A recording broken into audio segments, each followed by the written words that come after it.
Capítulo 2. Tipos de violencia contra las mujeres. El artículo 7 de la Ley 348 establece diversos tipos de violencia contra las mujeres, enmarcados en las categorías de violencia física, psicológica, sexual y económica.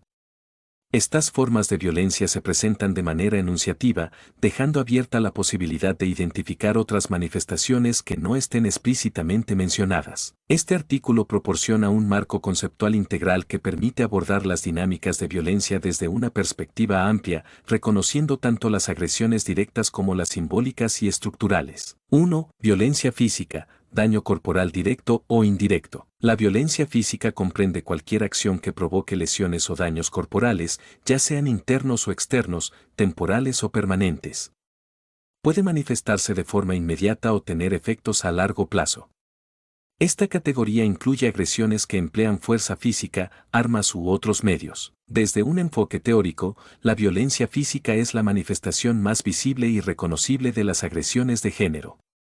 Sin embargo, no debe analizarse de manera aislada, ya que suele coexistir con otras formas de violencia, como la psicológica y la sexual. Galtung 1990 señala que este tipo de violencia forma parte de un triángulo que incluye la violencia estructural y cultural, lo que implica que sus raíces están profundamente entrelazadas con normas y sistemas de poder desiguales. Aplicación práctica. 1. Intervención inmediata. Los sistemas de salud y justicia deben contar con protocolos específicos para identificar y tratar casos de violencia física, garantizando atención médica y legal a las víctimas. 2. Prevención estructural. Implementar campañas educativas que desnormalicen las agresiones físicas como forma de resolver conflictos o ejercer poder en las relaciones. El reconocimiento explícito de la violencia física en la ley refuerza la necesidad de sancionar y prevenir este tipo de agresión, promoviendo un entorno donde la seguridad física de las mujeres sea prioritaria. 2. Violencia feminicida. Ataque extremo contra la vida. La violencia feminicida se define como una acción extrema que viola el derecho fundamental a la vida, resultando en la muerte de una mujer por el hecho de serlo. Este tipo de violencia no solo es el punto culminante de las agresiones, sino que también refleja la expresión más brutal del odio y la discriminación de género. El feminicidio no es un hecho aislado, es el resultado de un continuum de violencia que incluye agresiones físicas, psicológicas y simbólicas. Este concepto, propuesto inicialmente por Diana Russell en los años 70, pone de manifiesto que la muerte de una mujer a manos de un hombre está influenciada por factores culturales, sociales y estructurales que perpetúan la desigualdad de género. Aplicación práctica. 1. Sanción ejemplar. Garantizar que los responsables de feminicidio sean juzgados y sancionados conforme a la gravedad del delito, fortaleciendo el marco legal para prevenir la impunidad. 2. Prevención. Implementar políticas públicas que aborden las causas estructurales de la violencia feminicida, como la desigualdad de género, la normalización de la violencia y la falta de acceso a la justicia. El reconocimiento del feminicidio en la ley visibiliza la gravedad de esta forma de violencia y refuerza el compromiso del Estado con la erradicación de las condiciones que la posibilitan. 3. Violencia psicológica. Ataques a la integridad emocional. La violencia psicológica incluye acciones sistemáticas de desvalorización, intimidación y control que afectan el comportamiento y las decisiones de las mujeres. Sus consecuencias pueden incluir disminución de la autoestima, depresión, desorientación e incluso el suicidio. La violencia psicológica es menos visible que la física, pero no menos dañina. Desde una perspectiva epistemológica, se enmarca en las dinámicas de poder simbólico que Bourdieu 1991 describe como mecanismos sutiles que perpetúan la subordinación. Estas agresiones pueden estar normalizadas en las relaciones de pareja, familiares o laborales, lo que dificulta su identificación y denuncia. Aplicación práctica. 1. Sensibilización. Diseñar programas educativos que permitan identificar y prevenir la violencia psicológica, tanto en el ámbito personal como en el institucional. 2. Atención integral. Ofrecer servicios psicológicos especializados para apoyar a las víctimas y ayudarles a recuperar su autoestima y autonomía. La incorporación de este tipo de violencia en la ley permite visibilizar las formas menos evidentes de agresión, fomentando una sociedad más consciente y preparada para enfrentarlas. 4. Violencia mediática. Representaciones que perpetúan desigualdades. La violencia mediática se refiere a la producción y difusión de mensajes, imágenes y contenidos en los medios de comunicación que promueven estereotipos de género, la sumisión y la explotación de las mujeres. También abarca contenidos que humillan, difaman o atentan contra la dignidad de las mujeres. Este tipo de violencia se enmarca en la teoría de la construcción social de la realidad, donde los medios de comunicación desempeñan un papel central en la reproducción de estereotipos y normas culturales.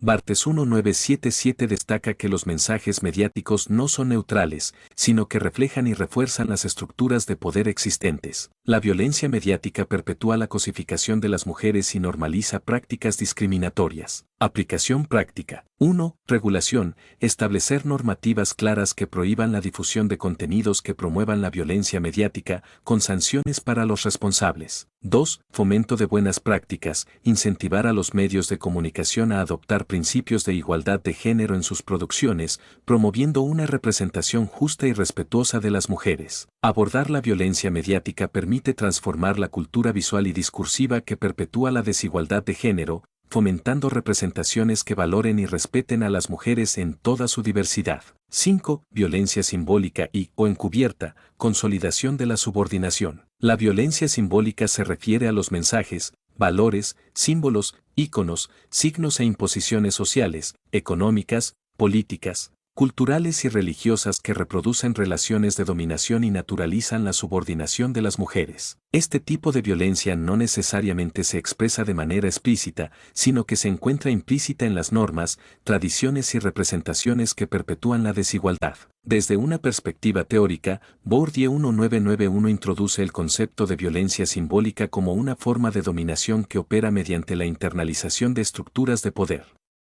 Las mujeres, al igual que otros grupos subordinados, son condicionadas a aceptar su posición en la jerarquía social como algo natural. Este tipo de violencia es especialmente dañino porque actúa de manera sutil, perpetuando la exclusión y la discriminación sin recurrir a la fuerza física. En el contexto de Bolivia, donde coexisten múltiples culturas y tradiciones, la violencia simbólica puede manifestarse en prácticas culturales que restringen la participación de las mujeres o las relegan a roles subordinados. Aplicación práctica. 1. Transformación cultural. Promover campañas educativas y de sensibilización que cuestionen los estereotipos de género y las representaciones que perpetúan la desigualdad. 2. Revisión de contenidos mediáticos. Garantizar que los mensajes difundidos en los medios de comunicación respeten la igualdad de género y no refuercen la discriminación simbólica. 3. Educación intercultural. Diseñar programas de formación que integren un análisis crítico de las tradiciones y prácticas culturales desde una perspectiva de igualdad. El reconocimiento de la violencia simbólica en la ley permite visibilizar cómo las estructuras culturales y sociales pueden contribuir a la perpetuación de la desigualdad. Abordar esta forma de violencia es esencial para construir una sociedad más equitativa y respetuosa. 6. Violencia contra la dignidad, la honra y el nombre, ataques a la reputación personal. Este tipo de violencia incluye cualquier expresión verbal o escrita que ofenda, insulte, difame, calumnie o desacredite a una mujer, afectando su dignidad, honra y reputación. Puede manifestarse de manera pública o privada y tiene como objetivo desvalorizar o degradar a las mujeres. La violencia contra la dignidad se relaciona con la construcción social de la identidad y la reputación. Las mujeres, al ser objeto de ataques a su honra y nombre, experimentan una forma de violencia que busca controlar su comportamiento y restringir su libertad. Goffman 1963 analiza cómo el estigma y la descalificación pública son utilizados como herramientas de control social, especialmente hacia los grupos que desafían las normas establecidas. En el ámbito digital, esta forma de violencia se ha intensificado con el ciberacoso, las campañas de desprestigio y la difusión no consentida de información personal, que pueden tener consecuencias devastadoras para las víctimas. Aplicación práctica. 1. Protección legal. Implementar normativas específicas que regulen el acoso y la difamación en medios digitales, asegurando que las víctimas puedan denunciar estos actos de manera efectiva. 2. Sensibilización comunitaria. Fomentar el respeto por la dignidad de las mujeres a través de campañas públicas que promuevan la igualdad y rechacen el uso del lenguaje degradante. 3. Monitoreo de contenidos. Establecer organismos que supervisen la representación de las mujeres en los medios de comunicación, sancionando mensajes que atenten contra su dignidad. El reconocimiento de este tipo de violencia es fundamental para garantizar que las mujeres puedan desarrollar su vida en condiciones de respeto y dignidad. Además, refuerza el derecho de las mujeres a ser tratadas con igualdad y a no ser objeto de ataques que limiten su participación en la vida pública. 7. Violencia sexual, violación de la autodeterminación sexual. La violencia sexual se define como toda conducta que ponga en riesgo la autodeterminación sexual de una mujer. Esto incluye actos como el contacto físico no deseado, el acceso carnal sin consentimiento, el acoso sexual y cualquier acción que vulnere el derecho de la mujer a decidir sobre su cuerpo y su sexualidad. La violencia sexual representa una de las formas más graves de vulneración de los derechos humanos, ya que ataca directamente la integridad física, psicológica y emocional de las mujeres. Desde una perspectiva teórica, Foucault 1976 analiza cómo las dinámicas de poder se ejercen sobre los cuerpos, destacando que la sexualidad es un terreno de disputa en las relaciones de dominación. Este tipo de violencia no solo afecta a las víctimas de manera individual, sino que también refuerza las estructuras de poder que perpetúan la desigualdad de género. Además, la falta de consentimiento en cualquier interacción sexual socava el principio de autonomía, un derecho fundamental de todas las personas. Aplicación práctica. 1. Educación sexual integral. Implementar programas educativos que promuevan el respeto por la autonomía corporal, el consentimiento y la igualdad de género. 2. Acceso a la justicia. Garantizar que las víctimas de violencia sexual cuenten con mecanismos accesibles para denunciar y recibir apoyo integral, incluyendo atención médica, psicológica y legal. 3. Prevención comunitaria. Fomentar la creación de redes de apoyo en las comunidades que puedan identificar y prevenir situaciones de violencia sexual. El abordaje de la violencia sexual es fundamental para garantizar que las mujeres puedan vivir en condiciones de seguridad y respeto. Este enfoque no solo protege a las víctimas, sino que también promueve la construcción de relaciones basadas en el consentimiento y la igualdad. 8. Violencia contra los derechos reproductivos, restricciones a la autonomía reproductiva. La violencia contra los derechos reproductivos se refiere a cualquier acción u omisión que limite, impida o vulnere el acceso de las mujeres a información, orientación, atención integral y tratamiento en relación con el embarazo, el parto, el puerperio, la lactancia o la pérdida gestacional. También incluye restricciones al derecho a decidir libremente sobre el número y espaciamiento de los hijos, el ejercicio de una maternidad segura y la elección de métodos anticonceptivos seguros. Desde una perspectiva teórica, este tipo de violencia se relaciona con la autonomía corporal y reproductiva de las mujeres, que se considera un derecho fundamental en el marco de los derechos humanos. Según Sen y Nussbaum 1993, la capacidad de decidir sobre la reproducción es una de las bases esenciales para garantizar el desarrollo pleno de las mujeres. Las restricciones a estos derechos perpetúan la desigualdad de género y refuerzan las dinámicas de poder que subordinan a las mujeres. Aplicación práctica. 1. Acceso a servicios de salud reproductiva. Garantizar que todas las mujeres, independientemente de su situación socioeconómica, puedan acceder a servicios de calidad relacionados con la salud reproductiva. 2. Educación sexual integral. Implementar programas educativos que brinden información completa y libre de prejuicios sobre los derechos reproductivos y los métodos anticonceptivos. 3. Fortalecimiento legal. Asegurar que las leyes sancionen cualquier práctica que restrinja los derechos reproductivos, como la negación de servicios médicos esenciales o la esterilización forzada. Abordar la violencia contra los derechos reproductivos es fundamental para garantizar que las mujeres puedan ejercer su autonomía y tomar decisiones informadas sobre su vida reproductiva. Este enfoque promueve una sociedad donde la igualdad de género se respete tanto en el ámbito privado como en el público. 9. Violencia en los servicios de salud. Deshumanización en la atención médica. La violencia en los servicios de salud abarca cualquier acción humillante, discriminatoria o deshumanizada ejercida por el personal de salud que restrinja el acceso a una atención eficaz e inmediata.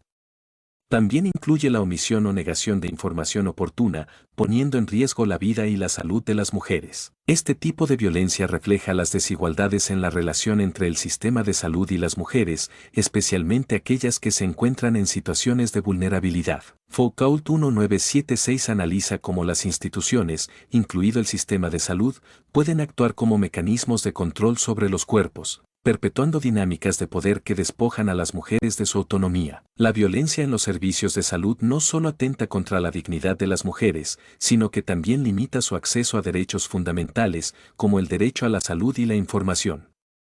Esto puede manifestarse de diversas formas, desde la negligencia hasta el maltrato verbal o físico durante el parto. Aplicación práctica. 1. Capacitación del personal de salud, implementar programas de formación en derechos humanos y perspectiva de género para sensibilizar al personal sanitario sobre el trato respetuoso y digno hacia las pacientes. 2. Regulación y supervisión, establecer mecanismos de monitoreo que evalúen la calidad de la atención en los servicios de salud, sancionando prácticas discriminatorias o negligentes. 3. Canales de denuncia, crear sistemas accesibles para que las mujeres puedan reportar casos de violencia en los servicios de salud y recibir apoyo adecuado. La erradicación de la violencia en los servicios de salud es esencial para garantizar que las mujeres puedan acceder a una atención médica oportuna y digna. Además, refuerza la confianza en las instituciones y promueve una atención centrada en las necesidades de las pacientes. 10. Violencia patrimonial y económica, restricciones a la independencia financiera. La violencia patrimonial y económica incluye cualquier acción u omisión que afecte los bienes propios o gananciales de una mujer, menoscabando su patrimonio, valores o recursos. También abarca prácticas como el control o limitación de sus ingresos económicos, la disposición de los mismos o la privación de los medios indispensables para vivir. Este tipo de violencia pone de manifiesto cómo las relaciones de poder no solo afectan la autonomía personal y física, sino también la independencia económica de las mujeres. Amartya Sen 1999 argumenta que la libertad económica es una condición esencial para que las mujeres puedan ejercer plenamente sus derechos. Al restringir el acceso a los recursos económicos, se perpetúan las dinámicas de dependencia que dificultan la salida de situaciones de violencia. La violencia patrimonial y económica puede manifestarse de muchas formas, como la negación de alimentos para los hijos, la apropiación de los ingresos de la mujer o la exclusión de decisiones financieras dentro del hogar. Aplicación práctica. 1. Empoderamiento económico, diseñar programas de capacitación y empleo que promuevan la independencia financiera de las mujeres, especialmente aquellas en situación de violencia. 2. Protección legal, asegurar que las leyes sancionen cualquier forma de violencia patrimonial y económica, incluyendo la retención de bienes o ingresos. 3. Apoyo integral, establecer redes de apoyo que brinden asesoramiento legal, financiero y psicológico a las mujeres que enfrentan este tipo de violencia. Abordar la violencia patrimonial y económica es un paso esencial para garantizar la igualdad de género en el ámbito económico y fomentar la autonomía de las mujeres. Este enfoque también contribuye a reducir la pobreza y fortalecer el bienestar de las familias y comunidades. 11. Violencia laboral, obstáculos y agresiones en el ámbito de trabajo. La violencia laboral es toda acción cometida en el entorno laboral, ya sea por superiores, compañeros o subordinados, que discrimina, humilla, amenaza o intimida a las mujeres. Esto incluye prácticas que obstaculizan su acceso al empleo, permanencia, ascenso o ejercicio pleno de sus derechos laborales. La violencia laboral refleja las dinámicas de poder y desigualdad que persisten en los espacios de trabajo, donde las mujeres enfrentan barreras adicionales debido a su género. Autores como Fraser 2008 han señalado que las estructuras económicas y sociales frecuentemente reproducen la subordinación de las mujeres mediante prácticas discriminatorias. Estas pueden incluir desde acoso sexual y comentarios despectivos hasta la exclusión de oportunidades de liderazgo. En el caso boliviano, la violencia laboral también se ve influida por factores culturales y sociales que refuerzan roles de género tradicionales y limitan la participación equitativa de las mujeres en la fuerza laboral. Aplicación práctica. 1. Fortalecimiento de normativas laborales, garantizar que las leyes laborales incluyan sanciones claras para las personas o instituciones que perpetúan la violencia laboral. 2. Capacitación en igualdad de género, implementar programas de sensibilización para empleadores y trabajadores, promoviendo una cultura laboral inclusiva y respetuosa. 3. Mecanismos de denuncia, crear canales confidenciales y accesibles para que las mujeres puedan reportar casos de violencia laboral sin temor a represalias. Abordar la violencia laboral es fundamental para garantizar que las mujeres puedan participar plenamente en el ámbito laboral. Esto no solo mejora su bienestar individual, sino que también contribuye al desarrollo económico y social del país al aprovechar su potencial de manera equitativa. 12. Violencia en el sistema educativo plurinacional. Agresiones en espacios de aprendizaje. La violencia en el sistema educativo incluye actos de agresión física, psicológica o sexual cometidos contra mujeres en instituciones educativas de todos los niveles, regular, alternativo, especial y superior. Este tipo de violencia afecta tanto a estudiantes como a docentes y otras trabajadoras del sistema educativo. Desde una perspectiva epistemológica, la violencia en el sistema educativo perpetúa la desigualdad al limitar el acceso y la permanencia de las mujeres en los espacios de aprendizaje. Freire 1970 señala que la educación debe ser un proceso de emancipación. Sin embargo, las agresiones y discriminaciones en las escuelas y universidades socavan este propósito, reforzando estructuras de exclusión y control. Además, este tipo de violencia tiene consecuencias intergeneracionales, ya que perpetúa estereotipos de género y normaliza la desigualdad desde edades tempranas. Aplicación práctica. 1. Políticas de prevención. Diseñar protocolos claros en las instituciones educativas para prevenir y sancionar cualquier forma de violencia, garantizando entornos seguros y equitativos. 2. Educación inclusiva. Incorporar contenidos sobre igualdad de género y derechos humanos en los planes de estudio, promoviendo una cultura de respeto desde la infancia. 3. Redes de apoyo. Establecer equipos interdisciplinarios en las escuelas y universidades que brinden apoyo psicológico y legal a las víctimas de violencia. Garantizar entornos educativos libres de violencia es esencial para promover la igualdad de oportunidades y el desarrollo integral de las mujeres. Además, una educación equitativa fomenta la construcción de una sociedad más justa y respetuosa de los derechos humanos. 13. Violencia en el ejercicio político y de liderazgo, obstáculos a la participación política. La violencia en el ejercicio político y de liderazgo comprende actos de acoso y violencia política definidos en el artículo 7 de la Ley 243, que incluyen acciones de presión, persecución, hostigamiento, amenazas y agresiones físicas, psicológicas o sexuales. Estas prácticas buscan restringir, impedir o condicionar la participación de las mujeres en la política o en cargos de liderazgo. El acoso y la violencia política son expresiones de las desigualdades estructurales que dificultan la participación plena de las mujeres en los espacios de poder. Butler 1990 argumenta que las dinámicas de exclusión están profundamente arraigadas en las construcciones de género, lo que explica por qué las mujeres son más propensas a enfrentar ataques cuando desafían roles tradicionales al ocupar posiciones de liderazgo. En el contexto boliviano, esta forma de violencia también refleja tensiones culturales y políticas, donde la participación de las mujeres en cargos públicos a menudo se percibe como una amenaza a las estructuras de poder predominantes. Aplicación práctica. 1. Protección legal. Fortalecer los marcos normativos que protegen a las mujeres en el ámbito político, asegurando que las sanciones contra el acoso y la violencia política sean efectivas. 2. Fortalecimiento institucional.